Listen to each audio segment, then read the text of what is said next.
José Luis Torres, para continuar con un tema que, si bien es poco abordado, es bien interesante que lo tengamos en consideración, y va a ser dictado la conferencia por la colega María del Valle Guerrero, y es la utilidad de la ecografía en patología pulmonar. Ella es médico cirujano, egresada de la Universidad Central de Venezuela, la Escuela José María Vargas, los posgrados realizados de Pediatría y Puericultura en la Universidad Central de Venezuela, Neumonología Infantil del Hospital Dr. José Ignacio Baldó, maestrías en Gerencia en Salud, Universidad Católica Andrés Bello, Educación Superior, Caribbean University Curazao, Bioética, Universidad de Los Ángeles, Estados Unidos, Epidemiología, Universidad de Los Ángeles, Estados Unidos, Medicina del Desastre, Universidad de Los Ángeles, Estados Unidos, y doctorado en Desarrollo Social, Universidad Experimental de la Fuerza Armada de Venezuela. Actualmente es jefe de la Unidad de Neumonología Infantil del Hospital Militar Carlos Arbelos, Caracas. Bienvenida.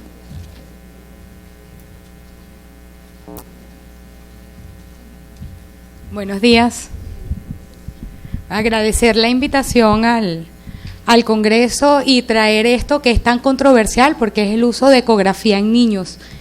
Realmente, para nosotros, en la unidad de ecografía del Hospital Militar, llevada por la doctora Elizabeth Hirschau y mi persona, ha sido una utilidad excelente en el tratamiento y en el diagnóstico precoz de muchas patologías, e incluso, como lo veremos un poco más adelante, en pacientes que están encamados y pacientes que no nos permite la radiografía, por ejemplo, con una escoliosis severa, de ver lo que queremos buscar o lo que nosotros sospechamos a nivel clínico.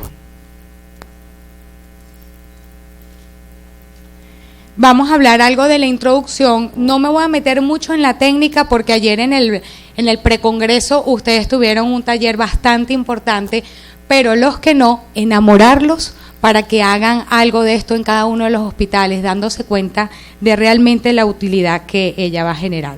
Como mi compañero antecedía, aunque no tiene que ver un tema con el otro, sino en la parte controversial, tenemos muchos papers que hablan a favor de la ecografía pulmonar, pero sobre todo en adultos y en las UCI de cada una de las unidades. Fíjense que en todos ha sido satisfactorio la evidencia clínica, y en la parte pediátrica tenemos sobre todo el uso de la ecografía con el doctor Liechtenstein, quien ha avalado una sensibilidad y una especificidad de un 98%. ¿Por qué es importante? Porque tiene cualidades excelentes. Primero, lo más básico, fácil acceso, es portátil, uno carga con su eco para todos lados. Se puede repetir las veces que usted quiera y es inocuo para el paciente. Y así nosotros no vamos a generar más patología, sino beneficio para el mismo. Ya vamos a ir desarrollando parte de eso. Esto es un abreboca, porque como le decía ayer, vieron algo de eso, que la ecografía lo que hace es, a través del transductor, reflejar una imagen. Pero nosotros lo único que necesitamos es tener a alguien que esté capacitado, así como nos fuimos capacitando todos en la parte de radiología. ¿Qué vamos a registrar? Dos modos, un modo A y un modo B. El modo A representan las espigas horizontales y el modo B va a recoger todo de manera bidimensional. Imagínense cómo hacen los ecos a nivel obstétrico. Usted va a ver esas imágenes y hoy vamos a dar un abreboca de ellos. Entonces, las bases teóricas básicas es que vamos a tener efectos lineales, sectoriales y convexos, donde nos van a dar profundidad, mayor resolución y en el último superficie y resolución. Así vamos a tener características iniciales como son la detección de líquido, la detección de derrames y engrosamientos de la pleura, la detección de lesiones que sean intrapulmonares, por ejemplo un CDA, un nódulo solitario, y obviamente cuando vamos a hacer una punción nos va a guiar, incluso para hacer una toracocentesis si la persona no está tan experimentada. ¿Qué es la única limitación que tenemos? Y esta la sabemos, por eso era que no lo hacíamos, porque decir que las ondas de ultrasonido no transmiten aire, pero sí transmiten todas las lesiones que nombramos anteriormente. Vamos a ir viendo algo de lo que es el equipo y luego alguna de lo que son las patologías. Simplemente necesitamos un equipo para ecografía, con el mismo que hacemos la ecografía de gastrointestinal, abdominal, con el mismo que hacemos la ecografía en ginecobstetricia. Tenemos que tener transductores multifrecuencia que avalen las frecuencias de 3.5 y 5 MHz, y el traductor, recuérdense que son planitos o convexos, vamos a utilizar el que es convexo. Así vamos a ver distintas lesiones. Fíjense, a nivel de la pared torácica podemos ver tumoraciones, podemos ver fracturas, podemos ver nódulos. Generalmente, ¿qué vamos a visualizar? La delimitación, que nos vamos a guiar, obviamente, si vamos a hacer alguna punción. El dolor, si está localizado, podemos colocar el transductor aquí. Esto es apenas una brevedad para ir más adelante a la patología. Y los nódulos linfáticos, que nos va a ayudar a hacer biopsias guiadas por punción. En cuanto al pulmón, mire la variedad que tenemos en el pulmón. Desde una consolidación, una neumonía, podemos diferenciar con atelectasias, abscesos, cavidades, tumoraciones, hasta embolismos pulmonares, que son poco frecuentes en niños, pero se presentan. Y en el caso de mi hospital, en los últimos 3 meses hemos tenido 5 tromboembolismos pulmonares, los 4 que hemos detectado a través de eco, y los pacientes actualmente están vivos. En cuanto a la parte de la pleura, podemos ver derrames, podemos ver empiemas, lesiones localizadas y obviamente lo más importante, exámenes de tipo dinámico, porque podemos hacer con rapidez una detección.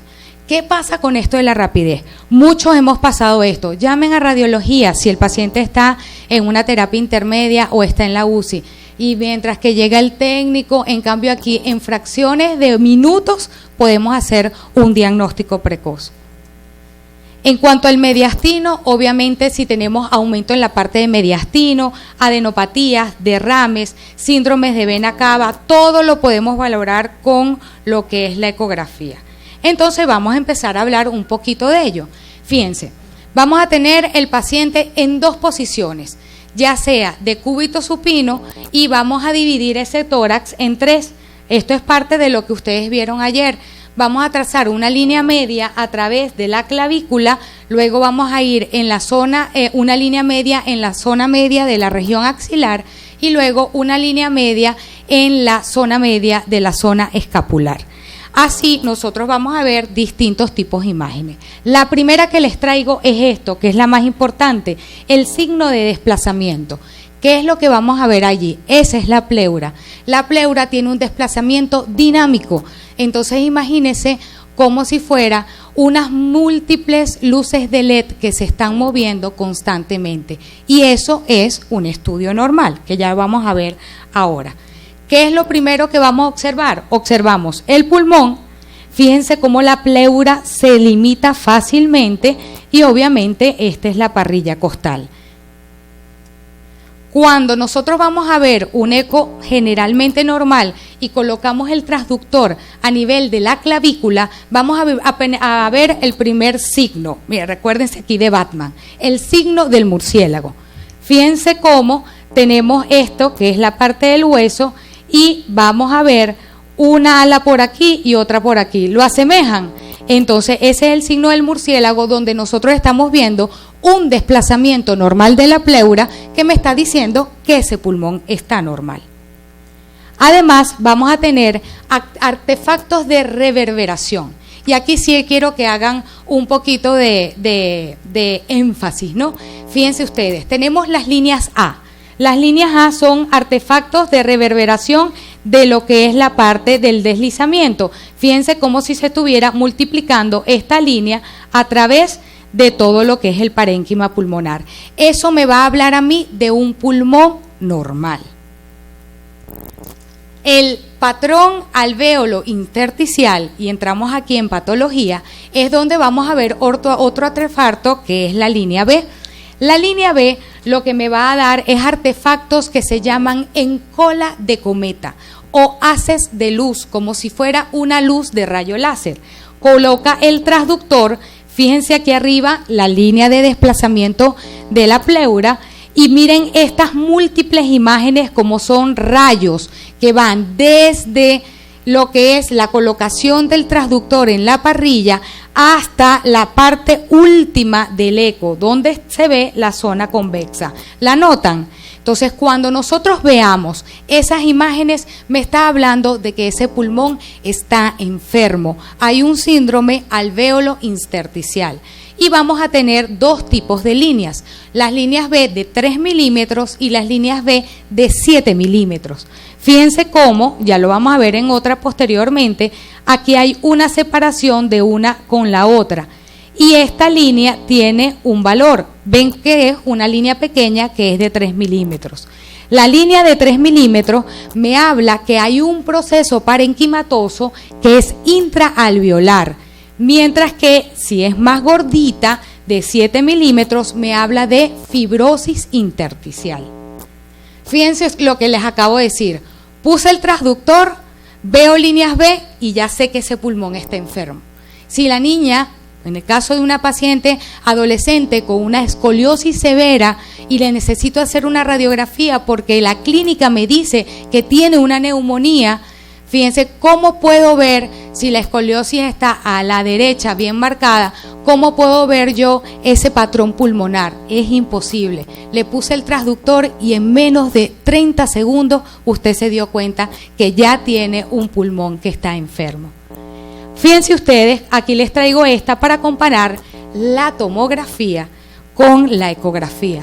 No es que la va a sustituir, pero usted no depende de un técnico, de un cupo en radiología o de los tomógrafos, que la mayoría en muchos lugares están dañados o no hay acceso para ello, para poder hacer diagnóstico. Fíjense aquí, tenemos un pulmón normal donde hay unos rayos de luz, pero no está tan marcado. ¿Por qué les traigo esta? ¿Se recuerdan la anterior donde nosotros veíamos las líneas B múltiples, verdad? Miren acá donde vemos líneas B más o menos en número de 2, porque si ven las que están más cercanas a mí no llegan hasta abajo. La línea para hacer línea B debe llegar desde la parte de arriba, el haz completo, hasta la parte de abajo de lo que es la parte ecográfica. Si yo tengo líneas B de 3 milímetros, puedo asemejar que hay un edema pulmonar. Y mire cómo lo comparo con la tomografía, pero todo lo que tardé en hacer una tomografía, mientras lo que hice con una ecografía. Mientras que, como les decía, las de 7 milímetros, que me habla de fibrosis intersticial, obviamente lo vemos aquí en la tomografía, donde hay un patrón de vidrio esmerilado, como lo hice de rápido a través de la ecografía. No estoy sustituyendo un estudio por otro, estoy dándole prioridad y haciendo diagnóstico precoz en el paciente. Entonces, le hice el eco, ahora voy a pedir mi tomografía de alta resolución, pero voy a tener más tiempo y voy a hacer un tratamiento adecuado y precoz. En cuanto a las consolidaciones, nosotros podemos ver signos especiales. Y aquí les voy a traer otros diagramas para que más o menos asemejen. Fíjense cómo nosotros vamos a ver en la ecografía un pulmón que está difuso, pero si nosotros vemos acá, sin saber mucho de ecografía, que todos hemos visto desde nuestro pregrado, vemos que se parece, fíjense acá, se parece al hígado. ¿Lo ven? Que usted dice, pero ¿será el hígado o será el pulmón? Cuando nosotros veamos este signo, que se llama, ya van a ver más adelante, se llama signo del tejido, porque se parece al pulmón. Pero en otros libros, literaturas, lo llaman signo de hepatización, porque se parece a la parte hepática. Entonces, cuando vean este signo del tejido, inmediatamente usted dice, aquí hay una consolidación, y va a aseverar posteriormente con estudio de imágenes que sí hay un signo de consolidación, que es una neumonía. Entonces, fíjense cómo nosotros, aparte de esto, vemos estas líneas más negritas donde vemos broncograma en su interior, y nosotros nos enseñaron nuestros maestros, en mi caso del algodonal, que para hacer una diferencia entre una telectasia y una neumonía, usted ve broncograma en su interior. Igualmente lo estamos viendo en nosotros en nuestras imágenes. Y además, no solamente me va a dar el diagnóstico precoz de esa paciente con una escoliosis bien severa, sino que yo puedo hacerlo tantas veces quiera y voy a ir viendo cómo va a ir mejorando esa hepatización hacia un pulmón normal y me va a llevar entonces a lo que es si el tratamiento está funcionando de manera eficaz, la antibiótico-terapia. Entonces, esa hepatización pulmonar, siempre que la veamos, podemos pensar en una neumonía, una telectasia, y la diferencia entre ambas, si tiene broncograma o no en su interior. En cuanto al derrame pleural, voy a tener un signo que no se les va a olvidar más nunca, porque van a recordar esa parte mitológica o estos animalitos que están en la playa, que es el signo de la medusa. Vamos a ver una cola de medusa, son imágenes de líquido anaecoicas, fíjense esta imagen negrita que ven acá, que van a tener un entrelazamiento entre esas hojas pleurales. Recuerden cómo es una medusa, miren las fórmulas ondulantes y me va a hacer pensar cuando usted la vea que hay un derrame pleural. ¿Qué es la importancia? Si yo hago una radiografía, yo no puedo detectar líquido si no tengo más de 75 mililitros de agua en ese derrame. En cambio, en la ecografía, con 5 mililitros yo lo puedo detectar. Entonces, fíjense que le estoy dando un beneficio a la ecografía versus esa radiografía. Además, cuando usted quiere saber cómo está, tiene que ponerlo de cúbito lateral de rayos horizontales. Entonces, en ese paciente que tiene una malformación del tórax, a veces es muy difícil buscar estas posiciones y con la ecografía fácilmente llego a esto. Miren cómo les dibujo acá lo que tenía anteriormente, el signo de la medusa ondulante, todo esto es fluido pleural. Fíjense que aquí estamos en parénquima y esta parte obviamente es la parte del hígado, que es el diagrama que ven al lado. Aquí tienen otro dibujo, recuérdense las fórmulas ondulantes, signo de la medusa, lo negrito que tiene derrame pleural, igualmente en la contraposición de la lámina. Pero podemos ver organización de ese derrame. Fíjense cómo hay diferencia entre la anterior, que veían la imagen hipoecoica, todo negrito, y aquí que vemos trabéculas. Entonces esas trabéculas me hablan de organización, pero entonces yo puedo tener consolidación, puedo tener derrames y puedo tener broncograma porque obviamente hay una neumonía. Entonces fíjense cómo la consolidación, signo del tejido, recuerdan la hepatización, el derrame, la parte anecoica y el broncograma, todas estas líneas negras que tiene acá adentro. Obviamente no solamente puedo ver trabéculas, sino cuando se está formando todo lo que es el proceso para esas trabéculas que son los septum, y mira qué fácil se ve, y puedo ver derrames muy pequeñitos. Fíjense este derrame subpulmonar que lo vemos con el signo de la medusa. Del mismo modo, en el paciente yo puedo ver nódulos. Miren la diferencia de la imagen, es una imagen más redondita que tiene imágenes en su interior y le hace pensar entonces que hay una lesión ocupante de espacio, en este caso que hay un nódulo. Pero también puedo ver neumotórax. ¿Cómo lo veo? Puedo ver ausencias de esos artefactos de cola de cometa, que eran los haces de láser que veíamos, que eran las líneas B, reverberaciones posteriores, y generalmente aquí se lo traigo, donde está la pleura veo un punto, ¿lo logran ver aquí? Pleura, que era la línea de desplazamiento, y miren este punto, eso se llama punto pulmonar, y cuando usted vea el punto pulmonar, ahí hay un neumotórax. Entonces, ¿qué necesitamos nosotros? Simplemente poner el transductor en la pared torácica, generalmente entre el tercer y cuarto espacio intercostal, con línea medio clavicular, y ahí voy a hacer el diagnóstico del long point, que me va a dar entonces la suspicacia de decir puede haber un neumotórax, y por supuesto aunado con la clínica que no nos desampara jamás, nosotros vamos a hacer un diagnóstico precoz. Obviamente aquí les traigo esto y les traigo estas dos para que vean la diferencia. Cuando nosotros manejamos un eco, nosotros podemos tener modo M y el modo B. El modo M me va a hablar de esta imagen como nosotros la vemos normalmente en los ecos convencionales. Si la ponemos en modo B, siempre lo normal va a ser si ve usted como un código de barras, y lo anormal es cuando usted empieza a ver alteraciones de ese código. Esta más gruesita es la línea pleural. Fíjense cómo aquí se hace un artefacto y esta línea puntual, que es el long point, me va a hablar entonces del neumotórax. En cuanto al tromboembolismo, nosotros podemos hacer diagnósticos precoces también. ¿Cómo lo vamos a ver? Vamos a ver una imagen triangular cuando hacemos el eco. Miren la imagen que tenemos acá, periférica, que protruye hacia la superficie de la pleura. Entonces, generalmente puedo ver anexo un bronquio en disposición central con un vaso aferente que va a estar muy congestivo. Y podemos entonces diagnosticar infartos en fase inicial. Raro en niños, pero lo hemos visto y nosotros alarmados en nuestro hospital, aquí tengo compañeros del hospital, ya hemos tenido varios pacientes con tromboembolismo, y por eso se los traigo para que sepan que con la ecografía también yo puedo hacer esa parte del diagnóstico. Entonces fíjense cómo vemos el vaso aferente. Si nosotros al eco hacemos una imagen de amplitud, el vaso aferente que está trombonizado, y fíjense la línea que me hace el triángulo que les explicaba anteriormente.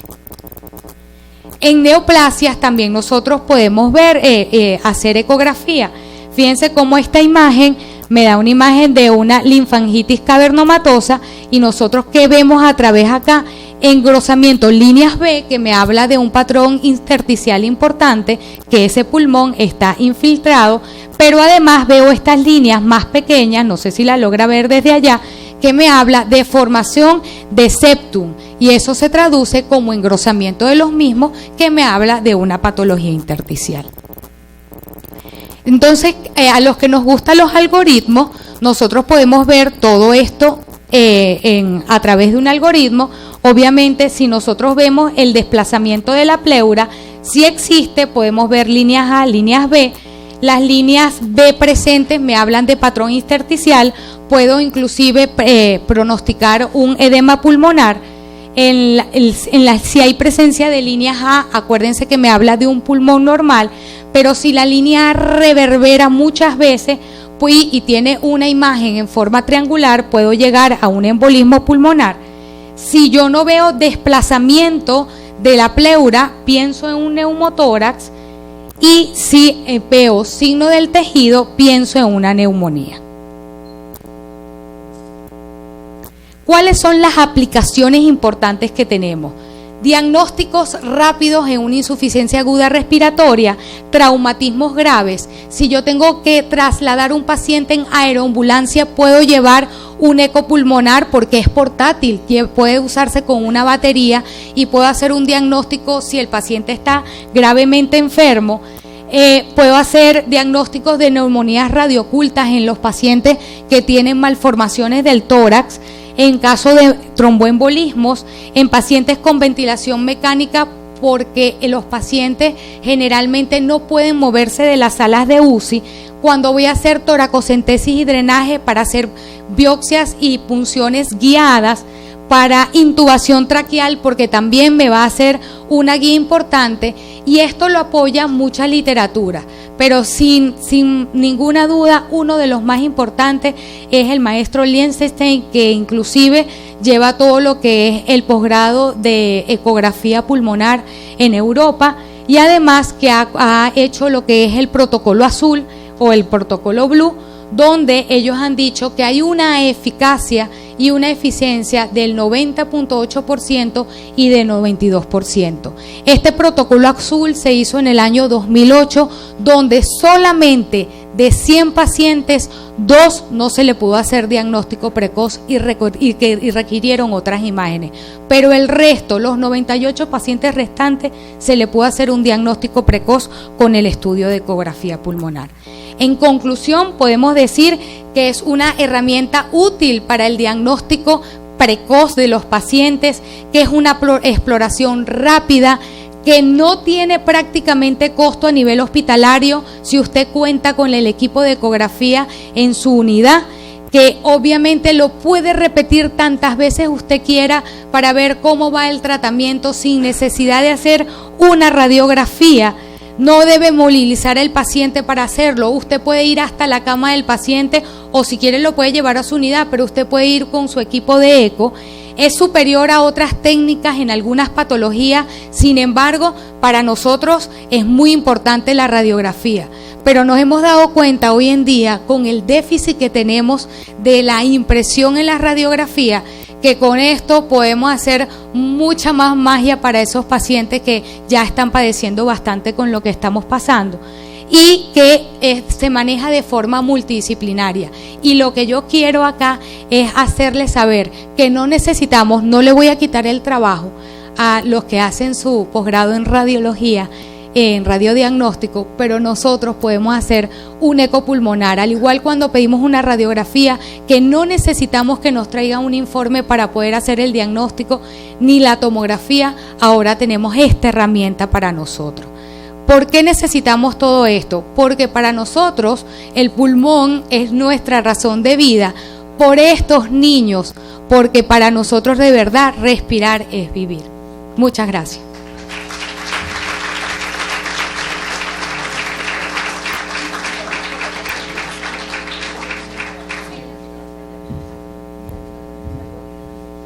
Si hay alguna pregunta, y los doctores ponentes, por favor, se pueden sentar de aquel lado. Gracias.